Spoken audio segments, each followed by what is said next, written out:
Chapter 3 1. Kamadev, crowned as the ruler of the kingdom of youth, Lord Chaitanya, whose graceful and youthful limbs were a nectar flood of youthful handsomeness. 2. The Lord studied under a cheerful, learned, expert teacher named Vishnudas. By considering this Pandit his teacher, the Lord gave great mercy to him. How can anyone be the Lord's teacher? 3. The Lord also studied diligently under the grammarian Gangadas, who was the teacher of many brahmanas. 4. Happily joking with his devotees, the Lord manifested his pastimes. He was a jewel shining among the brahmanas of the world. 5. One day, the fair Lord went to saintly Vanamali Acharya's home, where he enjoyed the nectar of discussing the scriptures. 6. After their conversation, the Lord departed. On the pathway, a certain girl, who was like a golden vine or a stream of nectar, became the guest of his eyes. 7. Walking with her friends on their way to bathe in the Ganges, that girl who was the daughter of Vallabhacharya and was also an incarnation of goddess Lakshmi, entered the path of the Lord's eyes. 8. Seeing his eternal beloved, the Lord became plunged in an ocean of happiness. Who does not become happy when he falls in love? 9. Seeing the goddess of fortune, the Lord, who is an ocean of mercy, became happy at heart. A golden necklace is not beautiful without the ornament of a rare and precious jewel. 10. 1 foot still in childhood, the goddess stood at the boundary of adolescence. Gazing at the Lord, she became filled with restlessness and shyness. She rejoiced again and again. 11. Joking with his friends and gazing at her, the Lord approached his beloved. The Supreme Lord, who enjoys confidential, eternal, and delightful pastimes, shone with great splendor. 12. On another day, the great-hearted, modest, and pure devotee named Vanamali Acharya came to the Lord's home. Bowing down before Mother Sachi, he said to her, 13. Vallabhacharya's young daughter is fortunate, virtuous, beautiful, graceful, and pious. She is like Goddess Lakshmi descended to the earth. O beautiful lady, she should be married to your son. 14. O beautiful one, if you wish, this beautiful, faultless jewel of a girl, who is glorious like a goddess, will be, without any further effort, at once married to your jewel of a son. 15. Hearing these words, Mother Sachi became silent. She said nothing. Not believing the words she heard, she was not inclined to arrange this marriage for her son. 16. Not hearing any words from Mother Sachi, Vanamali Acharya became unhappy and left. The unhappiness in his heart written all over his face, he happened to see Lord Mahaprabhu. 17. Seeing saintly Vanamali Acharya, moon-faced Lord Chaitanya, the young moon of Navadvip, who was glorious like thousands of moons, became happy, bowed down before him, tightly embraced him, and spoke to him the following words. 18. Oh, noble-hearted one, where did you go? Why are you so unhappy? He replied, I went to see your mother's feet. Now I am unhappy. 19. Hearing this, the Lord, who is an ocean of mercy, did not give any reply, but merely returned to his home. He was now very unhappy with his mother. 20. Returning home, and now speaking words like thunder, the Lord asked his mother, "O mother, what words did you speak that Vanamali Acharya is now so unhappy?" 21. Why did you not agree with whatever he said? Why were you not pleased with what he said? To please a saintly person is to perform a very pious deed. 22. Understanding that her son had just agreed to the proposal, Mother Sachi happily sent a message to bring Vanamali Acharya at once. What is not quickly accomplished by the Lord's desire. 23. Hurriedly entering, Vanamali Acharya bowed down before Mother Sachi and said, "What does the goddess command?" He bowed his head and said, "Order me, I am your servant." 24. Mother Sachi said, "Oh, dear one, you proposed this marriage, and now you may make the arrangement that it will be performed.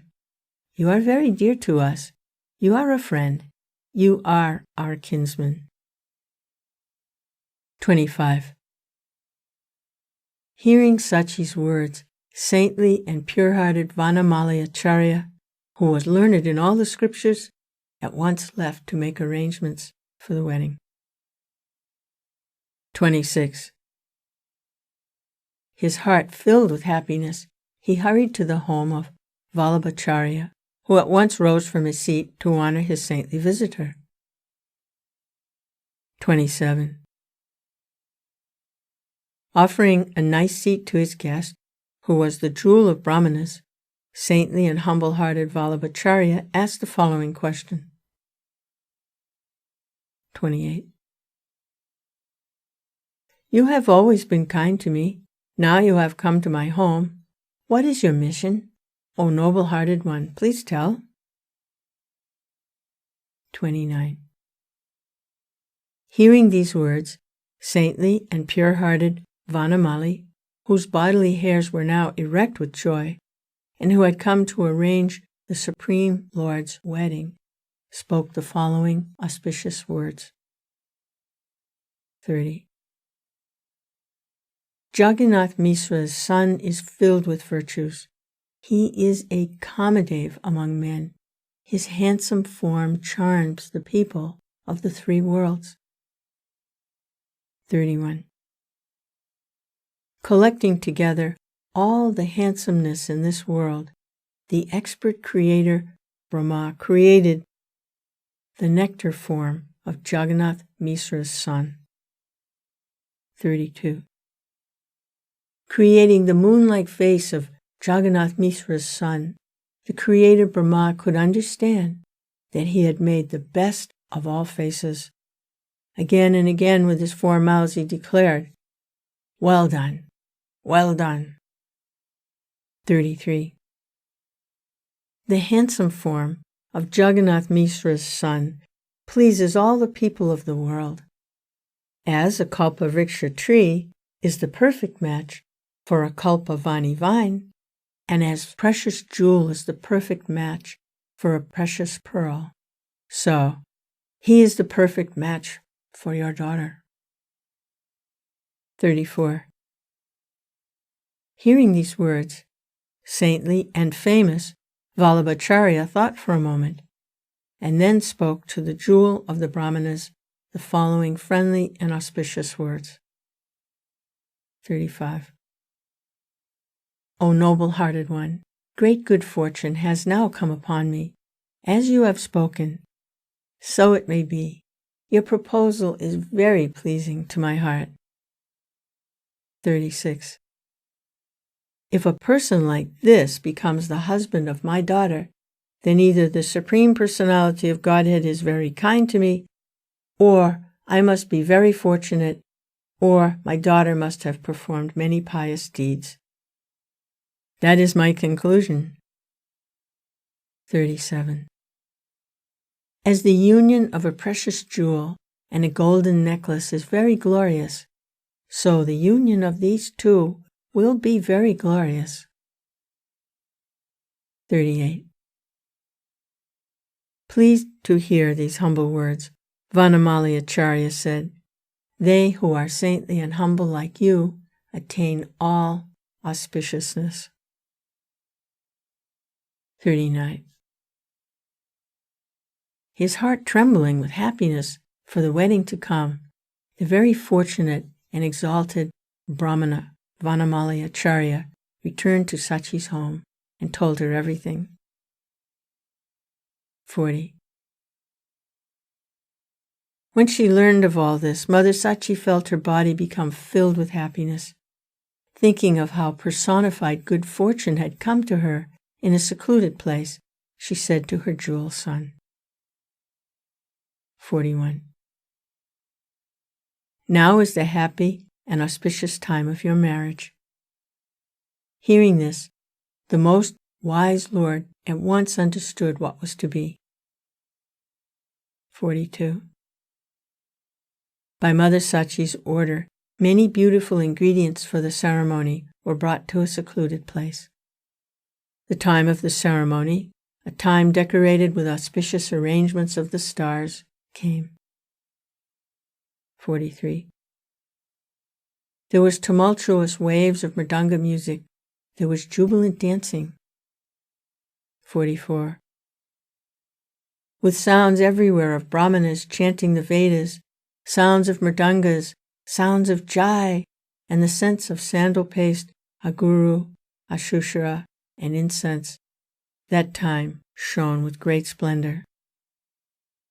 45. As the nectar moon god shines with his wife Rohini by his side, so the Supreme Lord shone with the splendid goddess of fortune, a jewel placed among the brahmanas of the earth, by his side. 46. Then the Lord gave garlands, sandal paste, and betel nuts to the brahmanas, who with smiling faces dove into an ocean of happiness. 47. Accompanied by many brahmanas and brahmins, and bearing scents and fragrant garlands, wise Vallabhacharya approached and gave his blessings to Lord Mahaprabhu. 48. Then, as dawn was decorated with the glorious sun, the Lord bathed and properly performed Nandamukha Shraddha to worship the Pitas. 49. Then there was a great sound of brahmanas reciting the Vedas, musicians playing mridangas and panavas, and beautiful girls trilling alulas. 55. When the Brahmana ladies worshipped her, Mother Sachi told them, "What is the use of worshipping me? I am only a woman who has lost the lotus feet of her husband. Better you worship my son." 51. Hearing his mother's sad words, the Lord remembered his father. Overcome with grief, he shed great pearl tears that flowed from his eyes to his broad chest. 52. Accompanied by the other ladies, Mother Sachi gazed at her son. She said, "O son, why do you make this auspicious moment inauspicious with these tears from your eyes?" 53. Hearing these words, the Lord gave out a long sigh, his broad chest wilting, and the moon of his face fading like the moon at daybreak. The Lord spoke the following sad words. 54. I have neither wealth nor followers. O Mother, you have described my plight. I am very poor and miserable. Tell me, what should I do? 55. At once distribute to the brahmanas and devotees what you see of wealth, betel nuts, fragrant flower garlands, garments and ornaments? 56. I have no father, I am weak. O mother, what shall I say? Although we have the power to perform duties to please the demigods, still we perform these worldly duties instead. 57. When she heard this, Mother Sachi comforted her son with many sweet words. Then she anointed his chest with sandal and a guru. 58. Decorated with ornaments, flower garlands, and fragrant ointments, glorious with the sweetness of the three worlds, filled with the glory of handsomeness, and his face sweetly smiling, the Lord shone with great splendor. 59. Then the Brahmana Vallabhacharya performed the duties to please the Pitas and demigods. Then he decorated his daughter with many valuable ornaments. 60. Then many brahmanas were sent to bring the bridegroom, who was the most handsome of men. To him they spoke the following auspicious and elegant words. 61. O child, may your path always be auspicious. Then the happy Lord entered a palanquin and traveled in the company of his relatives and the brahmanas and devotees. 62. Then the Lord entered Vallabhacharya's home, which was splendid with many shining lamps. Vallabhacharya considered himself very fortunate. 63. Vallabhacharya honored the Lord of Navadvip by worshipping him with padya and other offerings. His form, the most graceful and handsome in the three worlds, Lord Mahaprabhu shone with great splendor. 64. His broad arms splendid with golden armlets and bracelets. Charming Lord Gaurachandra eclipsed the handsomeness of golden Mount Meru and the handsomeness of the Kalpadruma tree of all glory and splendor. 65. Then Vallabhacharya offered his nicely decorated daughter, who was splendid like the autumn moonlight, destroying the darkness of all directions, to Lord Mahaprabhu. 66. The girl gazed at the Lord's lotus feet, which she had long yearned to attain. She was splendid like beautiful goddess Lakshmi, when that goddess voluntarily accepted Lord Narayana as her husband. 67. Decorated with many sumana flowers, they gazed at each other, their glances exchanging the nectar of their love. They were like the wonderful glory of two glistening moons. 68. Properly sitting to offer his daughter to the Lord, learned Vallabhacharya offered padya to the bridegroom. With eyes of love, he offered the affection that was in his heart. 69. Then pure-hearted Vallabhacharya offered arghya, decorated with madhuparka, to the Lord. And then he offered a beautiful seat to the Lord, who was the greatest of the greatest and whose transcendental form is the most glorious. 70. Then Vallabhacharya offered his daughter to the glorious Supreme Lord. Vallabhacharya became very happy in his heart. The hairs of his body stood erect with his joy. 71. When the glorious wedding festival came to an end, the Lord, who is a great ocean of mercy, departed with his beloved. His face shone like the moon filled with moonlight. 72. Lord Mahaprabhu, who maintains all the universes, removed everyone's suffering and showered happiness on everyone in the world. Taking with him the beautiful goddess of fortune, who had appeared in the form of Vallabhacharya's daughter, the Lord went to his own home. 73. Accompanied by a host of Brahmana ladies, and filled with happiness because of her son's wedding. Mother Sachi made her son and his bride enter their home. 74. Jubilant Mother Sachi gave abundant wealth, many precious garments, and much sandal paste to the brahmanas. When all this was done, exalted Mother Sachi became very happy. 75.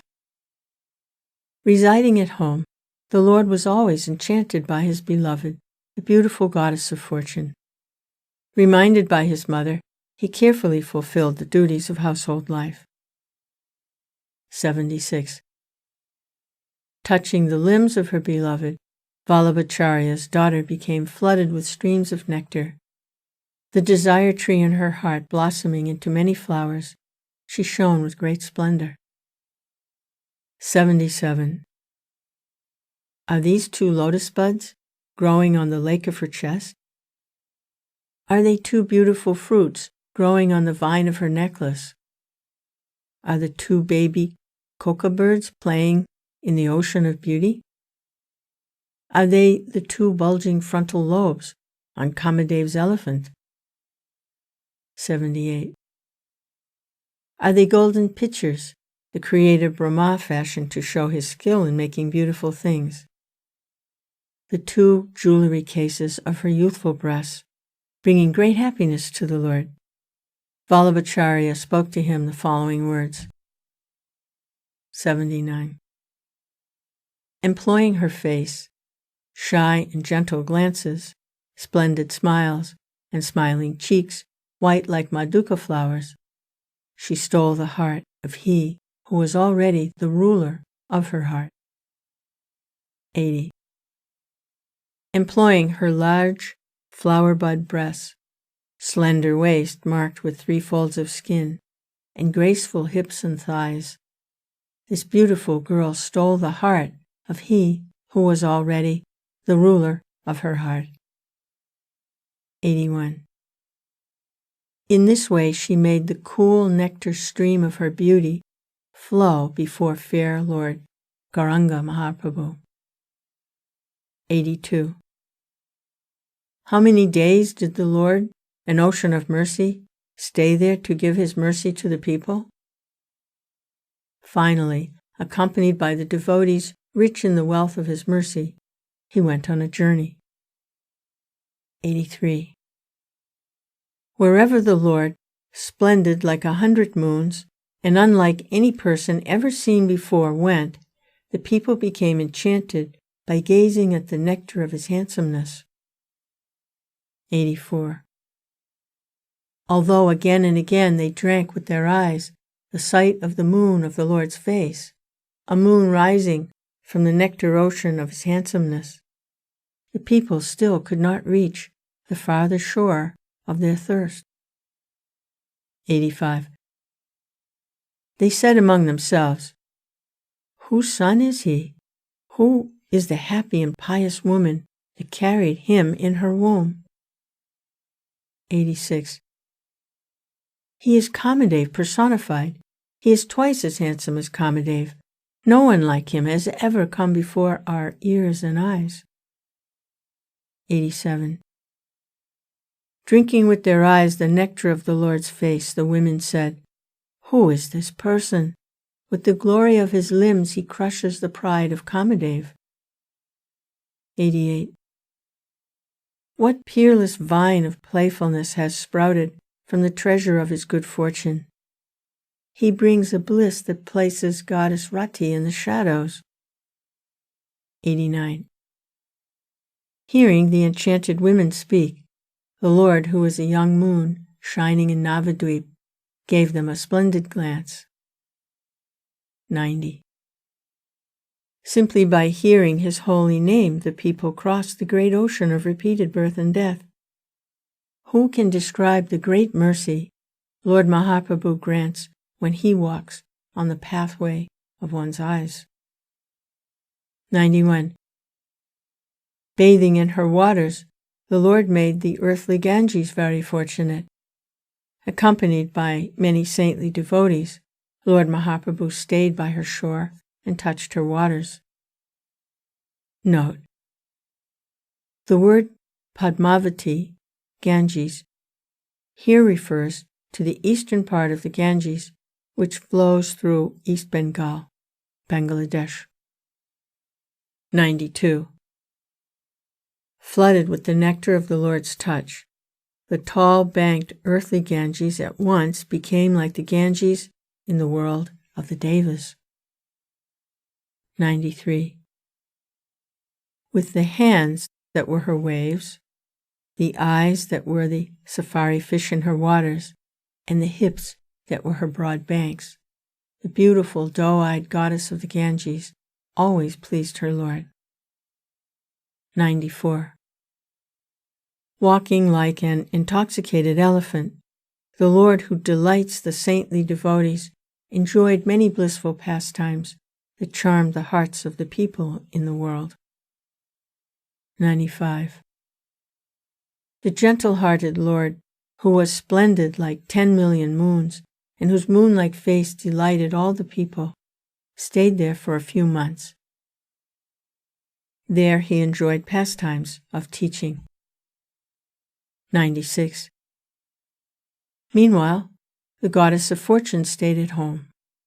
Always thinking of the Lord of her life, she diligently served her mother-in-law, massaging and washing her lotus feet and pleasing her in many ways. 97. For a long time, she yearned for the return of the Lord of her life. She served him, cleaning and anointing the Lord's house. 98. Hearing her words, sweet and pure, like a cooling flood of nectar, Sachi thought her son's bride was like another goddess of fortune personified. 99. Staying with her daughter-in-law and loving her as she loved her own son, Sachi became rapt in thinking of her son's return. In this way, a long time passed. 100. As the Lord enjoyed pastimes, the goddess of fortune became rapt in thinking of him. She was afflicted with the disease of his absence. 101. Then, pushed by destiny, a very cruel, wicked, and hard-hearted snake plunged its sharp fangs into the feet of the goddess of fortune, feet fragrant like autumn lotus flowers. 102. Seeing what had happened, Sachi tried to drain the poison. Filled with love for her daughter-in-law, Sachi stayed always with her and tried to care for her. 103. Many different attempts were made to counteract the poison. They all failed. Understanding that this was all ordained by fate, everyone became bewildered and unhappy. 104. Thinking that this was all arranged by the Supreme Lord himself, Sachi took her delicate-limbed daughter-in-law to the Ganges shore. Overcome with love and burning with grief, Sachi created another Ganges of her tears. 105. Then a splendid airplane descended from the sky. The demigods in heaven showered flowers, and the goddess of fortune, tightly embracing her husband's lotus feet, left her body. 106. Grieving, Sachi placed her daughter-in-law in her lap. Weeping, she spoke these heavy words in a choked voice. 107. My son, who is now far away, and who is very dear to you, gave you to me. Now I am the home of all sufferings. Will I ever see my son's face again? 108. You loved him. You served him with great respect and devotion. How is it that you could not see him now? 109. You called me mother. Why do you not reply with words of happiness or fear, or with smiles, devotion, or shyness? I am weeping with grief. Why do you not speak to me? 110. If you do not have even a little love for me, still it is my son who is the Lord of your life. O girl who speaks sweetly, it is because you did not see him that you left. 111. O affectionate one, he who is the Lord of your life was always affectionate to you. Still, you have not even a little love for him. O mother, why have you done this? 112. O girl with beautiful eyebrows, O girl whose eyes filled with tears as you awaited your husband's return, please glance at frightened me and shyly wipe the tears from my eyes. 113. Your heart burning with pain in the absence of he who is the Lord of your life. Every day you frightened and embarrassed me. You should be ashamed. 114. The lotus flower of your heart blossomed in the moonlight of your Lord's face. O hard-hearted one, how can you gaze at his face and then go away? Where will you go? 115. O cruel-hearted snake, my daughter-in-law was very gentle at heart. Why did you bite her and make her leave me? You have not the slightest touch of any kindness. 116. Her limbs were soft like a shirishah flower. Her limbs were so soft they were troubled by the slightest touch of a bunch of flowers. Now those limbs are burning with tears. O snake, how could you have burned those limbs with the unbearable fire of your poison? Now I also am dead. 117. In this way, unhappy Sachi grieved. With tears from her eyes again and again, she washed the moon of her daughter-in-law's face. 118. Weeping, she returned home, and with difficulty resumed her household duties. Unhappy, she thought, how can I look at my jewel son when his home no longer holds his bride? 119. After delivering the people of Bangladesh, the fair moon of Lord Chaitanya returned home. He yearned to remove his mother's sufferings. 120.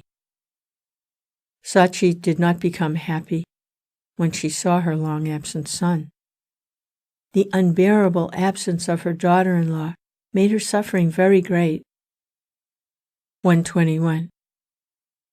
Then the Lord offered Dandavat obeisances and touched the dust of his mother's feet. He gazed at her, saw that she was unhappy, and asked what had happened. 122. Showering her with the nectar of his words, the Lord said to his mother, O mother, why are you unhappy? Please tell me. 123. The stream of tears flowing from her eyes spoke to him. Smiling Lord Mahaprabhu at once understood. 124.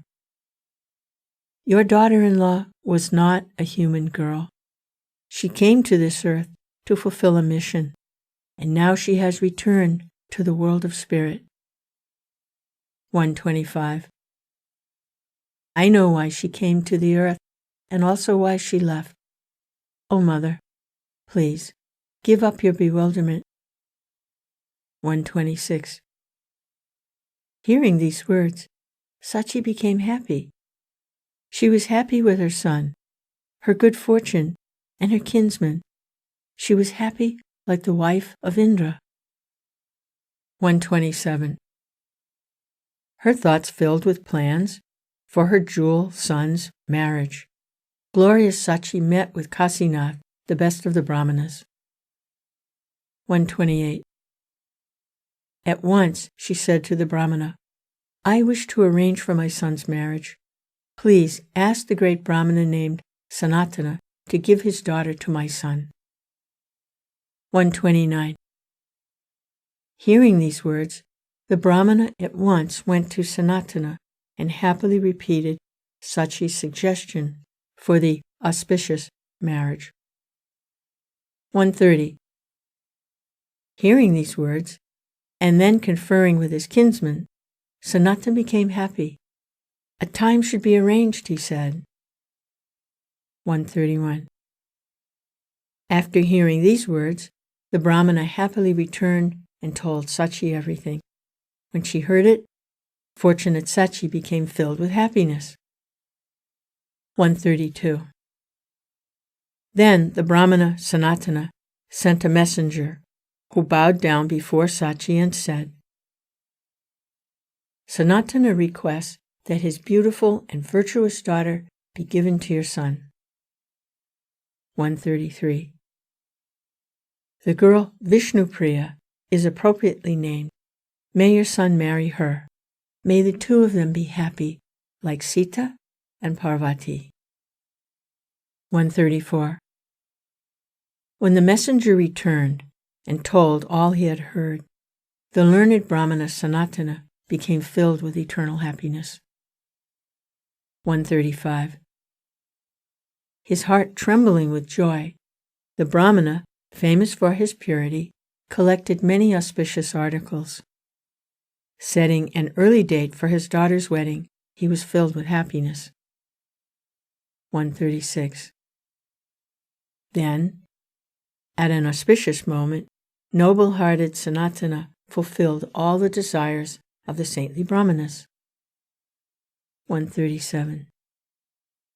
Then he gave gifts of betel nuts, sandal paste, and flower garlands to many exalted Brahmanas. Accompanied by them, he went to his son-in-law and blessed him with many mantras. 138.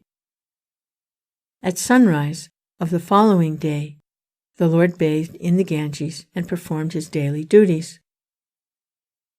For how long did the Brahmanas anoint him with sandal paste and fragrances? 139. They said, O saintly one, all glories to you. Now is the auspicious time of your wedding. Hearing these words, the merciful Lord mounted a beautiful palanquin. 140. Sitting on the palanquin, the Lord's glorious form at once defeated the white autumn clouds, the ocean of milk, and the summit of Mount Meru. 141. The hairs of his body erect with joy, Sanatana approached his son-in-law, offered him paja, a seat, and other gifts, and placed his daughter before him. 142. Then the Brahmana ladies respectfully offered arati to the Lord with auspicious incense and lamps, and then Sanatana offered his daughter to the Lord's lotus feet. 143. Then there was a great sound of patahas, dakas, mardala drums. There were graceful calls of victory. There were showers of flowers. Smiling at each other, the Lord and his bride shone with great splendor. 144. Accompanied by the music of instruments and calls of victory, the Lord took his bride home. Then joyful Sachi invited the jewel of girls into her home. Chapters 4 through 20 are missing.